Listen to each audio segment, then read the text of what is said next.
Sempat ditolak, laporan Roky Gerung yang disampaikan tim hukum DPP PDI Perjuangan kemarin diterima Barreskrim Polri. Salah satu hal yang dilaporkan oleh DPP PDIP adalah terkait dengan penyebaran kebencian. Bagaimana melihat laporan dugaan pelanggaran hukum terhadap Roky Gerung? Kita sore hari ini sudah bersama dengan Johannes Tobing dari tim Badan Bantuan Hukum dan Advokasi Rakyat DPP PDI Perjuangan. Juga ada Ketua Badan Pengurus Nasional Perhimpunan Bantuan Hukum dan Hak Asasi Manusia Julius Ibrani dan tenaga ahli utama KSP Johannes Joko. Sore Bapak-bapak. Sore Mbak Audrey, sore Pak Yohanes, sore Mas Julius. Yang pertama saya ke Bang Jo dulu. Bang Jo, jadi kemarin setelah laporan diterima oleh Barreskrim, sebenarnya apa saja sih yang dilaporkan? Ya, kami memang dari pagi sampai malam cukup alot diskusinya, bahkan perdebatannya cukup keras juga. Karena soal ini terkait dengan undang-undang yang baru untuk yang dimaksud apakah ini menuju personal ke pribadi seseorang, memang ini menuju kepada golongan masyarakat atau kelompok gitu ya. Maka perdebatan kita itu menuju kepada bahwa memang kami menyampaikan ke penyidik bahwa sudah terjadi ini keonaran, sudah terjadi kegaduhan di tingkat nasional. Apa bukti terjadi kegaduhan? Hari ini banyak pelaporan dari seluruh Nusantara nih. Nah, maka disepakati menerima Undang-Undang Nomor 1 Tahun 46 itu, Pasal 14 dan Pasal 45. Terkait kepada golongan bahwa memang ada yang merasa dirugikan, ya.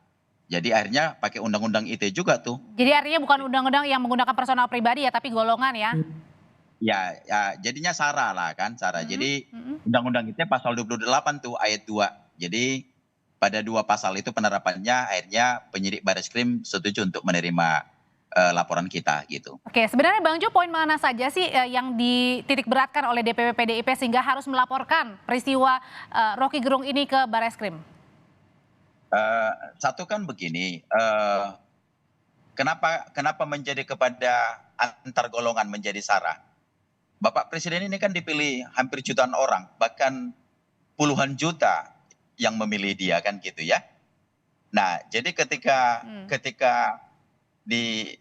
dituduh, difitnah, dilecehkan, dihina gitu ya. Jadi orang-orang yang merasa mencintai Pak Joko Widodo ini itu yang merasa dirugikan. Nah, jadi tentu bagaimana orang-orang yang mereka cintai sebagai presiden yang sah, terpilih secara konstitusi, dihina, dilecehkan, belum kepada simbol negara yang mereka robek-robek, injak-injak, nah itu.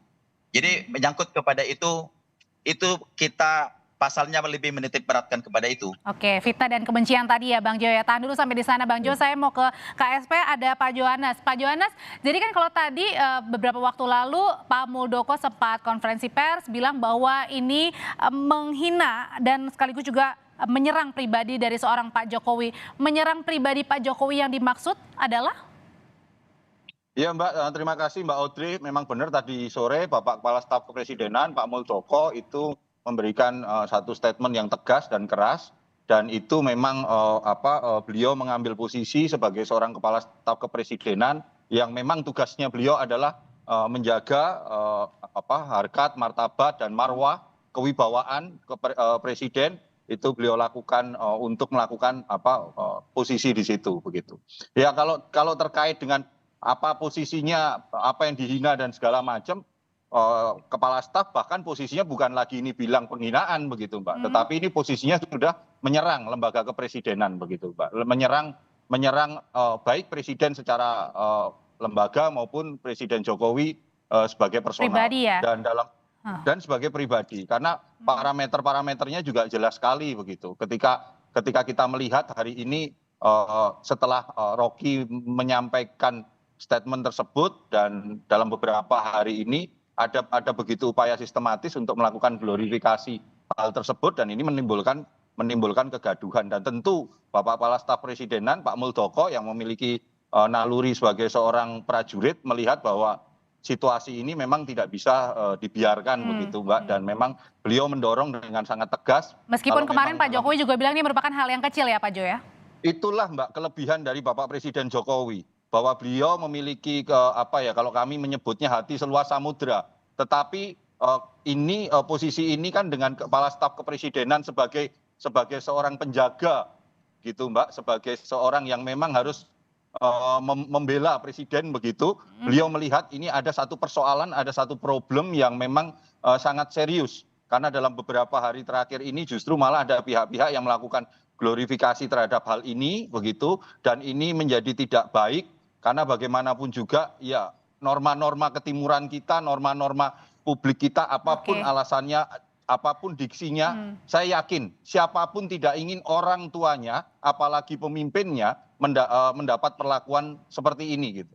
Kita kembalikan saja kepada kita masing-masing, apakah kita memang setuju apabila orang tua kita masing-masing mendapat perlakuan atau mendapatkan kata-kata yang sangat sarkas sekali seperti itu, Mbak. Oke, sekarang saya mau ke Bang Julius. Bang Julius sebagai Ketua Badan Pengurus Nasional Perhimpunan Bantuan Hukum dan juga Hak Asasi Manusia, yang dilihatnya ini pernyataan Roky Gerung menyerang atas nama ke pribadi Pak Jokowi atau ke kelompok antar golongan? Ya, pertama saya mengungkapkan kekecewaan dan kesedihan ya. Kenapa? Atas minimnya literasi dan critical thinking serta analytical thinking dari semua yang menganggap bahwa pernyataan Roky itu adalah sebuah penghinaan. Pertama adalah ya ada konteks yang hilang dan dipotong hanya menjadi 2 kata. Ini hal yang sama yang terjadi terhadap Haris Azhar dan juga Fathia, koordinator Kontras, sehingga dikriminalisasi dan masuk ke persidangan. Nah, literasi ini ya, yang saya mau katakan adalah dia menghilangkan konteks dalam 2 indikator. Pertama, siapa yang mengucapkan, yang kedua substansi ucapannya. Ya, dari awal saya bilang di berbagai macam media massa, Roky Gerung tidak hanya dalam 1-2 periode atau bahkan 1-2 presiden bersikap kritis dengan berbagai macam konteks kekritisannya dan juga dengan berbagai macam sikap serta gaya bahasanya. Sudah puluhan tahun dia melakukan itu. Yang kedua adalah Roky Gerung menyasar pada satu momen kenegaraan di mana lembaga kepresidenan berkunjung ke Tiongkok lalu bicara soal kebijakan kenegaraan, kebijakan publik yang namanya IKN. Jadi tidak ada sama sekali unsur personalitas sebagaimana yang disebut penghinaan, karena bicara. Tapi kemudian dengan kata-kata yang tidak pantas yang diucapkan Pak Roky Gerung? Tidak pantas karena kurang literasi, makanya saya mau menjelaskan itu, Mbak. Jadi silakan. Kalau dikatakan itu tidak pantas, tidak wajar, karena dia menghilangkan konteks yang saya sampaikan barusan. Malah saya mau katakan kenapa saya sedih, saya kecewa ya. Di tahun 412 sebelum Masehi nih. Sebelum Masehi telah lahir seorang filsuf yang namanya Diogenes. Diogenes terkenal dengan filsafat sinikalnya dia, sinis. Baik. Kenapa? Karena sinis itu mewakili kata-kata jujur, kata-kata terbuka yang tanpa saringan, yang artinya membuka pikiran, membuka mata. Oke, artinya ditangkap di sini adalah kata-kata yang jujur dan sesuai ya, maksudnya bukan sesuai dalam artian adalah apa yang dipikirkan. Saya mau gambarkan ceritanya dulu gini, ini bagian dari literasi publik juga. Diogenes pernah ditanyakan oleh Alexander the Great, Alexander Agung ketika itu. Ditanyakan, Diogenes, kenapa kamu berkelindan, bolak-balik badan, ngacak-ngacak sampah? Apa yang Diogenes katakan? Saya mencari tulang belulang ayahmu, tapi saya tidak menemukannya karena tidak bisa saya bedakan dari para budak-budaknya yang mati. Baik, baik. Tahan dulu sampai di sana, Bang Jo. Kata-kata yang sarkas, tapi tidak personal. Oke, sarkas tidak personal, tahan dulu sampai sana. Bang Jo, saya mau tanyakan ke DPP dulu. Kalau dari DPP, gimana tuh nanggepin dari Bang Julius bahwa ini sebenarnya sesuatu yang murni, jujur yang dikatakan, dan ini tidak ada menyerang personal pribadi Pak Jokowi kok, Bang Jo? Enggak, maksud ini ke saya nih pertanyaannya. Ya. Jadi, nah saya kalau menyikapi kan, selama ini kan Roky Gerung itu kan berlindung di balik pernyataan itu. Jadi selalu dia bilang, presiden itu kan bukan perorangan, itu lembaga yang kita pilih sekali dalam 5 tahun. Maka saya hanya mengkritisi, kalaupun saya lecehkan, yang saya lecehkan kan presidennya, lembaganya gitu loh. Nah, maka pertanyaan kita kemudian, di saat mana kita bisa membedakan melepaskan diri pribadi antara individunya Jokowi atau dengan dia melepaskan dirinya sebagai presiden. Nah, jadi kita sih menyikapi artinya, dan jangan juga Rocky Gerung ini kan selalu dibilang, loh ini kan kebebasan kita untuk berpendapat, membebaskan segala apa yang kita pikirkan. Ya tetapi nggak bebas juga dong kamu hina-hina, nginjak-nginjak, apalagi simbol negara yang sudah kamu robek-robek. Jadi maka selain kita dari DPP bahwa Pak Jokowi ini kan adalah kader kita dari PD Perjuangan. Nah, saya pribadi termasuk orang yang memilih beliau gitu loh. Dan ini sah secara konstitusi. Ketika Rocky Gerung ini seenak perutnya, seenak mulutnya bicara, menginjak-injak, melecehkan, menghina Presiden Joko Widodo, maka ya saya pribadi juga murka ini, saya marah. Maka dengan sikap yang tegas saya laporkan dia ke Barreskrim Mabes Polri kemarin. Oke. Oke, kalau gitu dari Pak Jo sendiri, kalau dari Istana dan juga KSP ini melihatnya bagaimana antara tadi ya kebebasan berpendapat dan dugaan menyerang pribadinya Pak Jokowi? Ya Mbak, kalau kita mau lihat Mbak, sebenarnya kan ini sebenarnya apa sih, kalau kita mau bermain-main dengan diksi, kemudian kita mau bermain-main dengan kontekstual dan segala macam, ya bisa saja kita bermain seperti itu gitu. Tetapi kan yang fakta yang ada hari ini, ketika saya pulang ke rumah, anak saya itu bertanya, "Pak, apa artinya kata itu?" kepada yang ditujukan kepada presiden. Ketika saya bertemu dengan masyarakat di bawah hari ini, mereka bertanya, apa iya itu ada kepantasan seperti itu? Maka Mbak, kalau menurut saya, ayo kita kembalikan kepada diri kita masing-masing. Apakah kita rela, apakah kita mau orang tua kita diperlakukan, dikata-katain seperti itu? Maka saya ingin menegaskan Mbak, Bapak Jokowi itu sebagai orang tua biologis, dia hanya punya 3 anak. Tetapi beliau sebagai seorang pemimpin, siapapun, bisa Pak Prabowo, bisa Pak Soeharto, bisa Pak Karno. Sebagai seorang pemimpin, beliau punya jutaan anak-anak ideologis.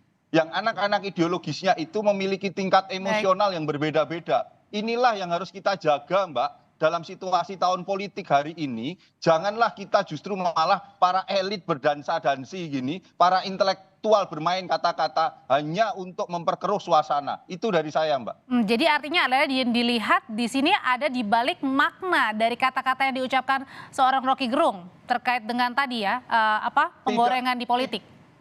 Tidak perlu kita melihat makna dan segala macamnya. Masyarakat sekarang tahu. Umum, Anda tanya ke masyarakat bahwa arti kata itu apa, dan itu ditujukan secara sarkas, apa tujuannya.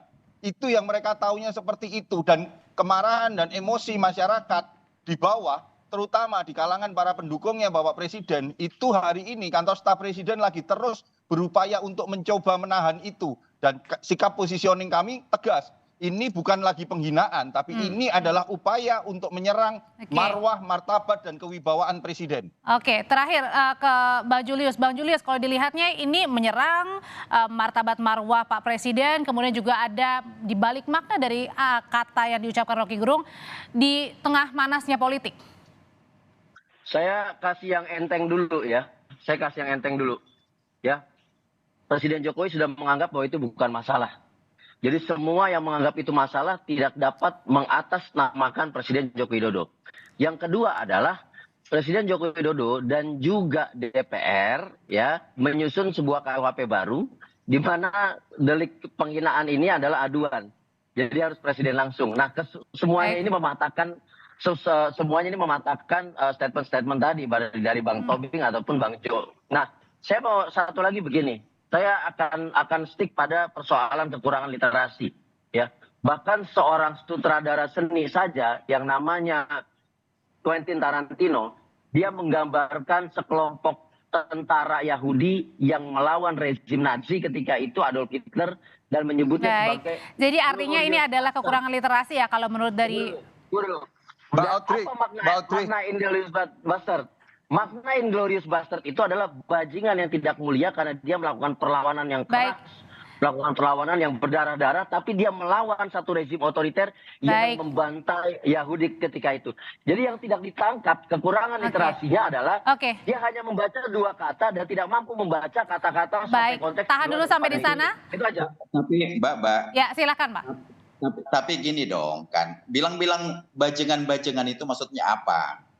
Bajingan, bodoh, Mohon maaf, kita tolol. lagi live, Bapak. Halo? Iya, kita lagi live di sini.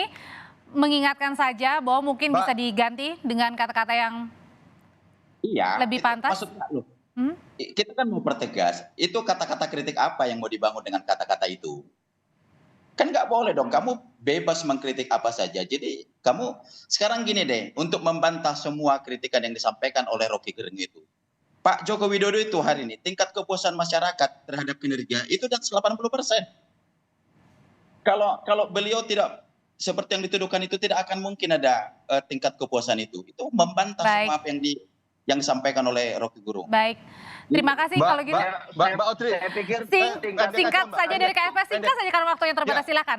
Mbak Audrey, Pak Jo. kemarahan itu, Mbak, Mbak Audrey, kami juga tidak boleh bisa marah. Saya kasih kesempatan Jangan terakhir untuk di KSP, silakan Pak Jo, singkat saja Pak Jo. Jadi ini Kita akan marah. ada mau pelaporan pribadi dari Pak Jokowi Ya. atau istana, singkat Pak Jo. Kita marah itu bukan penting. hanya ini menyerang kepada presiden, tetapi saya marah karena anak-anak saya ke depannya itu mendapatkan literasi yang tidak bagus, Tapi mendapatkan Anda satu tidak peradaban bisa yang tidak bagus mewakili Baik. presiden. dalam menjalani kehidupan Mas ke depannya Joko, dengan kata-kata Mas Joko, kasar Anda ini. tidak bisa mewakili presiden. Kalau Anda mengatakan Saya- bisa mewakili presiden, Baik, mohon maaf Bapak-Bapak saya potong karena waktunya terbatas. Terima kasih asal penghinaan Pak Johannes, presiden terima itu kasih apa? Bang Jo Tobin dan juga Baru bisa. Bang Julius. Kita ketemu lagi di lain kesempatan, saya selalu.